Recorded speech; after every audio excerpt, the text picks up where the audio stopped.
Sir आज आपको बताने जा रहा हूँ कि वैद्युत धारा क्या होती है। यानी वैद्युत नया जो चैप्टर शुरू करने जा रहा हूँ कि एक 12th के जो चैप्टरों के क्रम में है, अगला चैप्टर है वैद्युत चालन। ठीक है, तो वैद्युत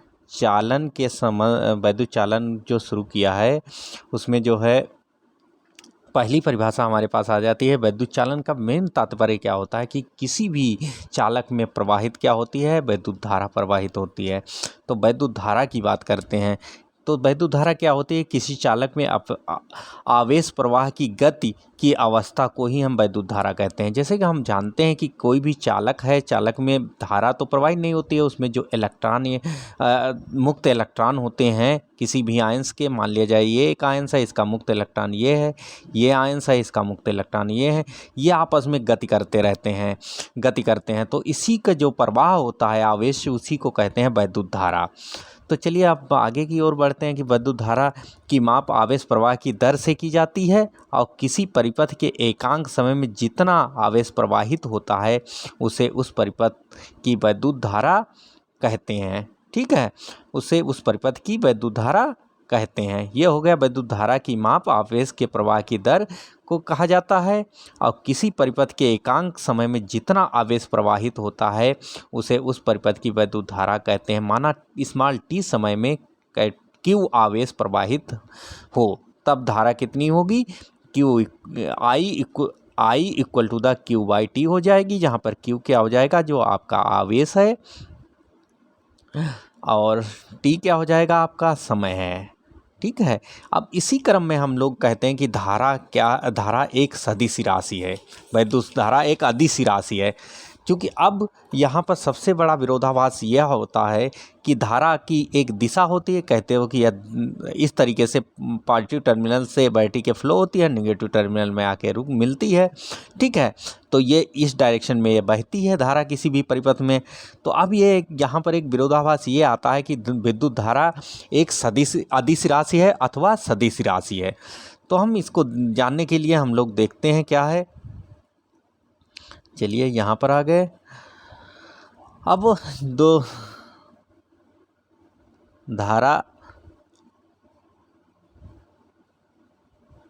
अदिश राशि है, तो अब अदिश राशि को प्रूव कैसे किया जा सकता। मान लिया जाए सपोर्ट दैट आपने एक तार ये ले लिया, इसमें धारा बह रही है, मान लिया जाए कि जो है 2 एम्पियर, और इधर एक वायर ले लिया जो कि जंक्शन पे आपके मिलते हैं जाकर, तीसरा वायर इधर कनेक्टेड है, इसमें धारा जो है बह रही है कि मान लिया जाए 4 एम्पियर की। तो यहाँ पर जो धारा आ जाती है वह इन दोनों धाराओं के योग के बराबर यानी 6 एम्पियर आ जाती है। यही विरोधाभास कहता है कि यहाँ पर सीधे सीधे जुड़ता है, जबकि एंगल चेंज होने के साथ में परिमाण चेंज हो जाता है सदिश राशियों का। यहाँ पर कोई परिमाण चेंज नहीं हो रहा है क्योंकि डायरेक्शन ये है और ये आ रही है, और तीसरी डायरेक्शन आपकी ये सीधे हो जा रही। यहाँ पर दोनों धाराएं जुड़ जाती हैं जिसके कारण यह एक अदिश राशि है। तो आपको कुछ नहीं करना है, यहाँ तक आपको डिफिनीशन लिखना है, उसके बाद में इसको अदिश राशि लिख देना है कि धारा एक अदिश राशि है। चलिए अब हम आगे की ओर चलिए हम जानते हैं कि अब 1 एम्पियर मान लिया जाए कि Q equal to the 1 coulomb आवेश और T equal to the 1 second है, ले लिया हमने। तो इसमें I equal to the 1 ampere की धारा बहेगी क्योंकि Q बराबर IT हो जाता है, तो 1 ampere equal to the 1 coulomb पर सेकेंड हो जाता है। ठीक है, अब चलिए हम लोग आगे की ओर बढ़ते हैं, देखते हैं कि आगे क्या है जो इस चैप्टर का है वैद्युत चालन। तो वैद्युत चालन का मतलब ये हो गया, ये आपका चैप्टर हो गया कि मुक्त इलेक्ट्रॉनों का अपवाह वेग या ड्रिफ्ट वेलोसिटी इसको कहते हो, या अनुगमन वेग भी कहते हो कई दफ़ा, ये अनुगमन वेग भी कहा जाता है। किसी चालक के बाह्य कोश के इलेक्ट्रॉनों मुक्त अवस्था में होते हैं या टेढ़े मेढ़े पथ पे गति करते हैं, जिसके कारण उनका कुल औसत वेग शून्य होता है। यानी मान लिया जाए कि अगर ये कोई आपके पास एक स्लैब है, जिस चालक है, चालक में एक ये परमाणु रखा है, ये परमाणु है, ये परमाणु है, इनके इलेक्ट्रॉन, ये मुक्त इलेक्ट्रॉन है। तो ये मुक्त इलेक्ट्रॉन हमेशा जो है टेढ़ी मेढ़ी दिशा में गति करते, ये इस डायरेक्शन में गति कर रहा है, तो आपका दूसरा इलेक्ट्रॉन इस डायरेक्शन में गति करेगा, तीसरा इलेक्ट्रॉन इस डायरेक्शन में, चौथा इलेक्ट्रॉन इस डायरेक्शन में। तो इसका जो है रिजल्टेंट क्या होगा, वह शून्य हो जाता है। यानी इसका जो औसत वेग की बात करते हैं, औसत वेग शून्य होता है। यदि चालक, जो चाक लिख गया है वो चालक है,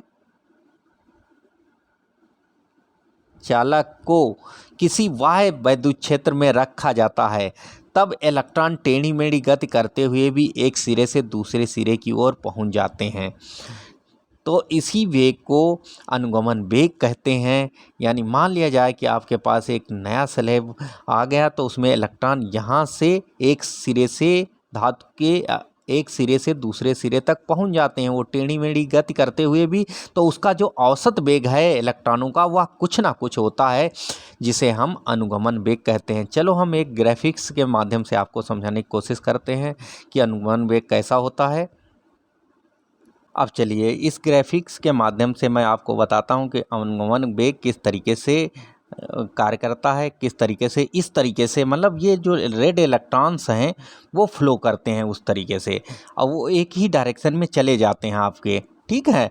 तो इस तरीके से इलेक्ट्रॉनों का प्रवाह होता है, जो कि मतलब ये जो धारा है, इस तरीके इलेक्ट्रॉन है ऋण टर्मिनल से धन टर्मिनल की ओर प्रवाहित हो रहे हैं, यही इलेक्ट्रॉनों का कहलाता है अनुगमन वेग, ठीक है। यहाँ पर हमने आपको हमने समझ लिया कि अनुगमन वेग क्या होता है। चलिए आगे की ओर हम लोग बढ़ते हैं। चलिए अब हम नेक्स्ट टॉपिक की तरफ बढ़ते हैं कि मुक्त इलेक्ट्रॉनों के अपवाह वेग तथा वैद्युत धारा में क्या संबंध है। अभी आपको मैंने ग्राफिक्स के माध्यम से कुछ समझाया कि इलेक्ट्रॉन किस तरीके से गति करते हैं, एक टर्मिनल से दूसरी टर्मिनल की ओर जाते हैं। चलिए वो हम अब हम बताते हैं आपको मुक्त इलेक्ट्रॉनों के अपवाह वेग तथा वैद्युत धारा में क्या संबंध है। यानी किसी चालक में वैद्युत धारा की प्रबलता चालक के अनुप्रस्थ परिच्छेद में प्रति सेकंड प्रवाहित इलेक्ट्रॉनों के आवेश पर निर्भर करता है। यानी कोई भी चालक है, आपका चालक के अनुप्रस्थ काट से कितने इलेक्ट्रॉन प्रति सेकंड प्रवाहित हो रहे हैं, उस पे उसकी जो है धारा की प्रबलता निर्भर करती है कि यानी एक सिरे से दूसरे सिरे पर कितने इलेक्ट्रॉन निकल जा रहे हैं। वैसे तो आप जानते हो कि यह टेढ़ी मेढ़ी गति करते हैं। अब चूंकि जब हम वैद्युत क्षेत्र में रख देते हैं तभी एक दिशा से दूसरी दिशा की ओर चलते हैं। तो यहाँ पर मुक्त इलेक्ट्रॉनों के अपवाह वेग तथा वैद्युत धारा में हमें संबंध रिलेशन ज्ञात करना है, और जो कि काफ़ी इंपॉर्टेंट है बोर्ड परीक्षा के लिए। ये मान के चलिए ये आ ही रहा है आपका। चलिए आगे की ओर हम लोग बढ़ देते हैं इसी क्रम में। यहाँ पर हम मान लेते हैं, माना किसी चालक की लंबाई स्मॉल एन अनुप्रस्थ काट का क्षेत्रफल कैपिटल ए है, और इस चालक में टी समय में प्रवाहित आवेश स्मॉल क्यू है।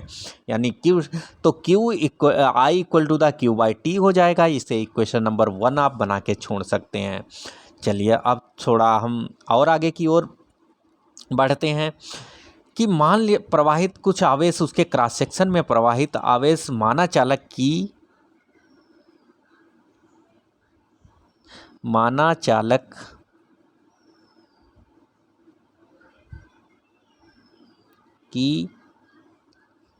लंबाई स्मॉल एल है, ठीक है। मान लिया जाए चालक की लंबाई स्मॉल एल है, तब चालक से तब अनुप्रस्थ प्रतिच्छेद से गुजरने वाले कुल इलेक्ट्रॉन, यानी एक सेकेंड में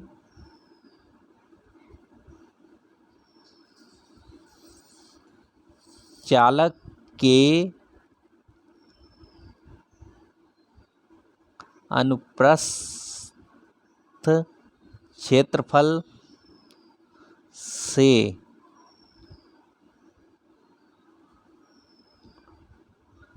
गुजरने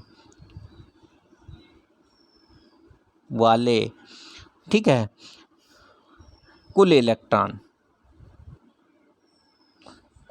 इलेक्ट्रॉन कितने हो जाएंगे, हम लोग देख लेते हैं कितने यहाँ से इलेक्ट्रॉन गुजरेंगे। तो ये जो इलेक्ट्रॉनों की संख्या है, वह इलेक्ट्रॉनों की संख्या आ जाएगी, वह कितनी आ जाएगी, हमारे पास एन ए, ठीक है, अगर उसकी वेलोसिटी क्या है, ड्रिफ्ट वेलोसिटी अगर बी डी है तो, ठीक है, तो हम लोग यहाँ उसके उसमें हम लोग यहाँ तक बी डी के साथ, जहाँ पर बी डी क्या है, हमारी ड्रिफ्ट वेलोसिटी है, ठीक है, तो बी डी क्या हो गया, अनुगमन वेग हो गया। अब हम लोग Q इक्वल टू द, उसमें कितना आवेश होगा, एक उसके क्रॉस सेक्शन से Q बराबर कितना आवेश प्रवाहित होगा, इलेक्ट्रॉनों की संख्या, ठीक है, मान लिया जाए कि एक कैपिटल N थी, ठीक है, हमने मान लिया था इसको कैपिटल N थी, तो N इंटू ई के बराबर हो जाएगा। तो कैपिटल N की वैल्यू आप जानते ही हो, N A B D T, ठीक है, T इक्वल टू द समय, वो एकांक समय था, T समय इंटू T, ये T समय में हो जाएगा। चलिए थोड़ा और आगे की ओर इसमें बढ़ते हैं। इस क्रम में इसको क्या करो, तिर्यक गुणा करके यहाँ पर लेकर आते हैं। तो जब हम तिर्यक गुणा करके उसको वहाँ पर लेकर आते हैं तो Q बाई टी हो जाएगा, Q by T equal to the NEA into VD के बराबर हो जाएगा, ठीक है। तो हम यहाँ पर ये NEA into V, Q by T equal to the I होता है, तो I equal to the NEA into VD, ये आपकी इक्वेशन फाइनल हो जाएगी। तो हम अब क्या करते हैं कि इसी इक्वेशन को सॉल्व करते हैं, इसी को कहते हैं रिलेशन, किसके बीच में, मुक्त इलेक्ट्रॉनों के अपवाह वेग तथा वैद्युत धारा। तो ये मुक्त इलेक्ट्रॉनों का अपवाह वेग हो गया BD, और ये हो गई आपकी धारा क्या है। चलिए आगे की ओर हम लोग बढ़ते हैं, देखते हैं अगला हमारे पास क्या है क्रम। इसी क्रम में अगला टॉपिक क्या है, चलिए यह है धारा घनत्व। धारा घनत्व क्या है, किसी चालक के एकांक क्षेत्रफल से गुजरने वाली कुल वैद्युत धारा को धारा घनत्व कहते हैं। यानी ये कह सकते हो कि किसी चालक के एकांक क्षेत्रफल से गुजरने वाली कुल वैद्युत धारा को वैद्युत धारा घनत्व कहते हैं। इसे J से प्रदर्शित किया जाता है, ये कह सकते हैं, ठीक है। तो अब मान लें कि माना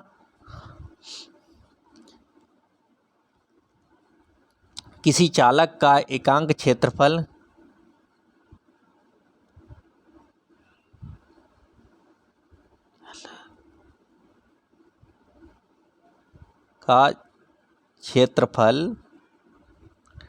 कैपिटल A है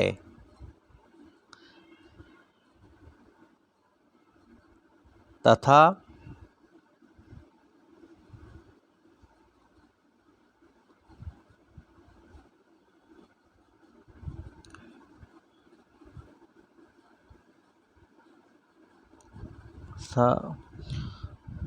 धारा, एक मिनट, धारा I प्रवाहित हो रही है,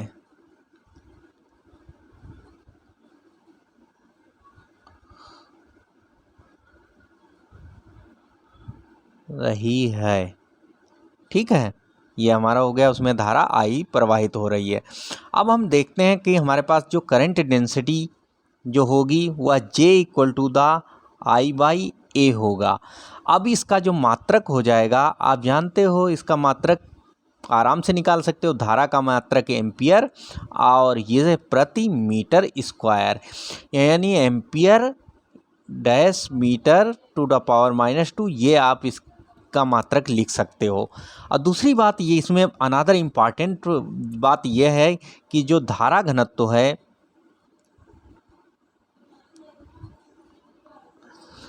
वह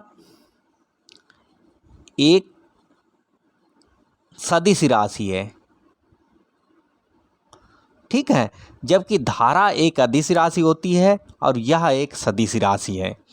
चलिए आज फ़िलहाल हम एक शॉर्ट नोट्स ही आप लोगों को बनवाना चाहते थे, इसलिए इतना ही पढ़ाएंगे आज की क्लास यहीं पर डिसमिस करते हैं। चलिए कल की क्लास में पुनः आपका स्वागत हो।